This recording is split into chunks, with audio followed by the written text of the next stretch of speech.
تكنيك 3 في 1 لتجميل الجفون وشد الجزء الأوسط من الوش.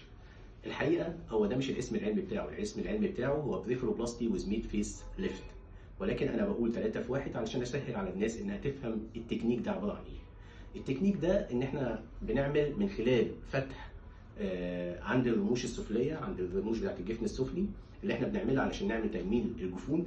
بنقدر نعمل 3 حاجات. أول حاجة إن إحنا بنشد الجفن وبنشيل الترهلات اللي موجوده والتجاعيد اللي موجوده في الجفن السفلي، وبنشيل الانتفاخات اللي موجوده في الجفن السفلي. دي اول حاجه بنعملها. تاني حاجه ان احنا بنرفع الخد، لان احنا عندنا مع تقدم السن بيبدا ان الخد نفسه بيسقط لتحت، فبنبدا ان احنا نرفعه لفوق تاني. تالت حاجه ان احنا بنحسن الخط اللي هو داخل لجوه، اللي هو حوالين الانف والفم. فيبقى كده احنا عملنا 3 حاجات.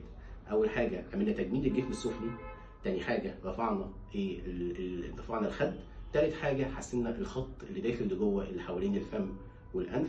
كل دولت بيتعملوا بعملية واحدة، والعملية دي ببنج موضعي، وبيبقى الأثر بتاعها مع الرموش ما بيبقاش باين تماما، فتحة صغيرة جدا. وكل الحاجات دي بتتعمل زي ما قلنا ببنج موضعي، اللي هما ال3 حاجات في عملية واحدة.